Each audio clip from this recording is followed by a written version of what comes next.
माननीय सदस्य श्री चंद्रशेखर जी। मैडम, धन्यवाद सभापति महोदया। आओ झुककर सलाम करें उनको जिनके हिस्से में मकाम आता है। बहुत खुशनसीब होते हैं वो लोग जिनका लहू देश के काम आता है। मैं सबसे पहले ऑपरेशन सिंदूर में जो हमारे देश की सेना है उसने जो पराक्रम दिखाया, शौर्य दिखाया, उसके लिए उनको सैल्यूट करता हूं, जय भीम करता हूं। और पहलगाम हमले में जो निर्दोष हमारे नागरिक शहीद हुए या अन्य जो लोग उसके बाद सीज फायर के बाद जो शहीद हुए, उन सभी लोगों के लिए प्रार्थना करता हूं कि उनके परिवारों को कुदरत दुख सहने की शक्ति दे। महोदया, मेरे कुछ सवाल हैं सरकार से। क्या सरकार यह स्पष्ट कर सकती है कि आतंकियों को भारत क्षेत्र में प्रवेश और पहलगाम जैसे पर्यटन स्थल पर पहुंचने में किसने मदद की? क्या सुरक्षा एजेंसियों को इस हमले की पहले से कोई खुफिया इनपुट प्राप्त हुए थे? यदि हां तो उन पर क्या कार्रवाई हुई? पहलगाम हमले में शहीद हुए नागरिकों और स्थानीय ड्राइवर माजिद खान के परिजनों को सरकार द्वारा क्या मुआवजा और सहायता दिया गई? क्या सरकार पर्यटकों की सुरक्षा सुनिश्चित करने के लिए विशेष स्टैंडर्ड ऑपरेटिंग प्रोसीजर लागू कर रही है? क्या भारत सरकार ने अंतर्राष्ट्रीय मंचों पर यह मांग रखी है कि जब तक पाकिस्तान आतंकवाद पर कठोर कार्रवाई नहीं करता तब तक उसे किसी प्रकार की आर्थिक सहायता न दी जाए? ऑपरेशन सिंदूर के बाद जब पाकिस्तान ने जवाबी हमले किए और 21 भारतीय नागरिक शहीद हुए, यहां तक कि हमारे गुरुद्वारों को भी निशाना बनाया गया, तब सरकार ने सीज फायर की अनुमति क्यों दी? क्या यह भारत की कूटनीति कमजोर नहीं दर्शाता? सभापति महोदया, मुजफ्फरनगर में हमारे जिला सचिव हैं भाई कामिल, उनके परिवार के 2 बच्चे भी इस हमले में शहीद हुए थे। क्या सरकार ये मानती है कि टीआरएफ द्वारा इस हमले में खासतौर पर हिंदू पर्यटकों को निशाना बनाना भारत में सांप्रदायिक द्वेष को बढ़ावा देने का प्रयास था? यदि हां तो इसे रोकने हेतु सरकार ने क्या रणनीति बनाई? सरकार उस मुस्लिम पोनी ऑपरेटर को क्या सम्मान देगी जिसने अपनी जान देकर तीर्थयात्रियों की रक्षा की? क्या उसे शहीद घोषित किया जाएगा? पाकिस्तान को हाल ही में आईएमएफ द्वारा $2 अरब से अधिक की सहायता राशि दी गई है। क्या भारत ने औपचारिक रूप से आईएमएफ और अन्य वैश्विक संस्थाओं के समक्ष आपत्ति दर्ज कराई है?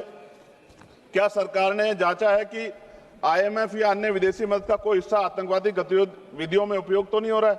क्या सरकार ये स्वीकार करती है कि पहलगाम हमले में खुफिया तंत्र पूरी तरह विफल रहा है? यदि हाँ तो कौन जिम्मेदार है और उसके विरुद्ध क्या कार्रवाई होगी? क्या सरकार स्पष्ट कर सकती है इतने भारी सुरक्षा प्रबंधों के बावजूद टीआरएफ जैसे आतंकवादी संगठन के सदस्य भारत में प्रवेश कैसे कर जाते हैं? क्या सरकार ये बताएगी पहलगाम जैसे संवेदनशील क्षेत्र में सुरक्षा समीक्षा अंतिम बार कब की गई थी और उसमें क्या कमियां चिन्हित की गई थी? प्रधानमंत्री जी ने इस हमले के बाद पहलगाम का दौरा क्यों नहीं किया जबकि देश भर में भावनात्मक उबाल था? क्या सरकार ने शहीद हुए नागरिकों के परिजनों को आर्थिक मदद व स्थायी सहायता प्रदान की? यदि हाँ तो उसका विवरण सदन में प्रस्तुत करें। महोदया, सरकार के लोग सेना के सम्मान की बात करते हैं। इस घटना के बाद सेना के जवान अमरनाथ यात्रा की ड्यूटी पर जा रहे थे, ऐसी रेल दी गई उनको जिसकी हालत बड़ी खराब थी। सेना के जवानों ने मना कर दिया कि हम इस रेल में नहीं बैठेंगे। 4 दिन बाद बदलनी पड़ी। और सरकार के नेताओं की भाषा देखिए, कर्नल सोफिया कुरैशी के बारे में किस तरह के शब्द यूज किए गए, इन पे भी हमें चिंता करनी चाहिए। देश की सेना के लिए मेरी मांग है महोदया कि सेना और अर्धसैनिक बलों के वेतन को टैक्स मुक्त किया जाए, बैटल ऑफ ऑनर से सम्मानित, क्योंकि ये इस समय ऐसा विषय चल रहा है कि देश की सेना पे हमें गौरव है, गर्व है, लेकिन जिस तरह से आतंकवादी गतिविधियां बढ़ी है, मेरी मांग है कि बैटल ऑफ ऑनर से सम्मानित चमार रेजिमेंट को बहाल किया जाए, Gurjar regiment, Mehtar regiment, Yadav regiment बनाई जाए, क्योंकि देश का जो किसान का मेरा उसके अंदर देश का जो गांव में रहने वाला जो व्यक्ति है उसके अंदर देश प्रेम का जज्बा बहुत जबरदस्त है। अगर इनको मौका मिलेगा तो शायद पाकिस्तान छोड़िए, चाइना की हिम्मत भी नहीं होगी कि हमारे देश की तरफ आंख उठा के देख ले। महोदया, बाबा साहब अंबेडकर कहते थे हम प्रथम और अंत्य भारतीय हैं। भारत की आन पे जब आंच आती है तो जिस तरह इस बार प्रदर्शन हुआ, एकजुट रहा देश, सारा विपक्ष हो पक्ष हो सब एकजुट रहे, ऐसे हमें एकजुट रहना चाहिए। अगर हम एकजुट रहेंगे तभी हम आतंकवादियों से लड़ पाएंगे। महोदया, 1965, 71, 1999 के युद्ध में किसी भी अरब देश ने पाकिस्तान का साथ नहीं दिया था, लेकिन आज एक भी अरब कंट्री हमारे फेवर में नहीं खड़ी। क्या हमें अपनी फॉरेन पॉलिसी पर नहीं सोचना चाहिए कि ऐसा क्या हो गया कि हमारी राजनीतिक जो भारतीय की लोकल राजनीति है, इसके चक्कर में क्या हमारी फॉरेन पॉलिसी या हमारे मित्रों को के मन में पीड़ा तो नहीं पहुंच रही है? पाकिस्तान ने कहा और आपने मान लिया, और आपने सीज फायर का आज रक्षा मंत्री जी को मैंने सुना, उन्होंने कहा भाई, उन्होंने कहा कि महाराज हाथ जोड़ते हैं, छोड़ो। उन्होंने कहा और आपने मान लिया, लेकिन फिर उसके बाद 10 तारीख को दोबारा से जो है ड्रोन उड़े और 15 लोग शहीद हुए, 43 लोग घायल हुए। हम अपने आम नागरिकों को क्यों, जबकि मान रहे हैं, मैंने रक्षा मंत्री जी को सुना, वो कह रहे हैं कि ऑपरेशन सिंदूर खत्म नहीं हुआ, ये रोका गया, इसका मतलब हमें खतरा है कि दोबारा भी हमला हो सकता है, पाकिस्तान अपनी हरकतों से बाज नहीं आ रहा। तो हम अपने आम नागरिकों को और सेना के जवानों के जीवन को खतरे में क्यों डाल रहे हैं भविष्य में? क्या हमें इसके पुख्ता और परमानेंट इंतजाम नहीं करने चाहिए? जैसे अगर सरकार को, मैंने कई बार सुना सरकार के लोग अखंड भारत की बात करते हैं, इससे अच्छा मौका आपको काम मिलता।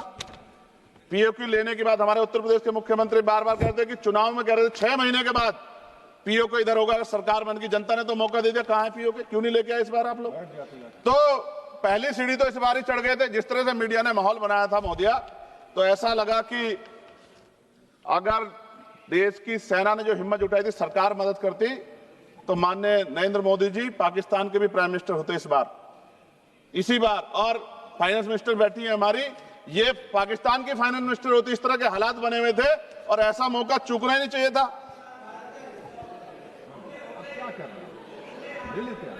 ले लेते, इससे अच्छा मौका किसे कैसे मिलता? पूरा देश एकजुट था। मोदी, मैं खत्म करूंगा, पूरा देश एकजुट था, इससे अच्छा मौका कहां था? लेकिन अब अमेरिका में बैठ के कोई देश के फैसले कर ले तो देश की गरिमा पे, संप्रभुता पे बहुत बड़ा हमला है। इसको हमें समझना चाहिए, हमें समझना चाहिए किसी की हैसियत नहीं है। भारत दुनिया में इकलौता ऐसा देश है जिसका कोई मुकाबला नहीं कर सकता है। यहाँ का 140 करोड़ देशवासी एकजुट खड़ा है और सबको जवाब दे सकता है। मोदी, आज खत्म करते हुए कहूंगा, अमरनाथ की यात्रा आ रही है अगस्त के फर्स्ट वीक में, चल भी रही है, नहीं चल रही। अनुराग भाई, आपको बोलने का मौका नहीं दिया, आप ये नाराजगी मेरे ऊपर मत उतारो। आप लड़ो ना उनसे, आप लड़ो चेयर से, मुझे काहे को करना। खत्म हो रही है अमरनाथ की यात्रा, खत्म होने वाली, सुरक्षा के पुख्ता इंतजाम होने चाहिए और दोबारा ऐसी कोई घटना ना हो। लेकिन अंत में महोदय मैं कहूंगा, आम लोगों की जान भी गई, क्या सरकार ने उन परिवारों को मुआवजा दिया है?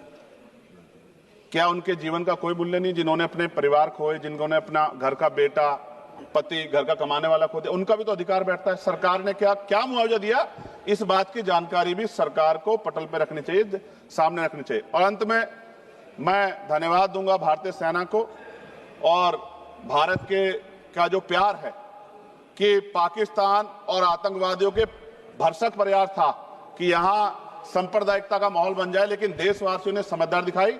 और कश्मीरियों को भी मैं बहुत धन्यवाद देता हूं कि उन्होंने कोशिश की कि किसी भी तरह से कश्मीर के ऊपर जो ये इतना बड़ा इल्जाम लगा है, ये इल्जाम में कश्मीरी शामिल ना हो और ऐसे आतंकवादियों पर सख्त कार्रवाई। पता लगा है कि महादेव, ऑपरेशन महादेव हुआ है और यही पता लगा कि वो तीनों आतंकवादी मारे गए हैं। लेकिन मैंने अखबार में ये भी पढ़ा था कि वो जो मुख्य आरोपी था कुछ दिन पहले पाकिस्तान में था। कोई पिकनिक चल रही है कि उधर भी चले जाते, इधर भी आ जाते? क्या है बॉर्डर पे ऐसा?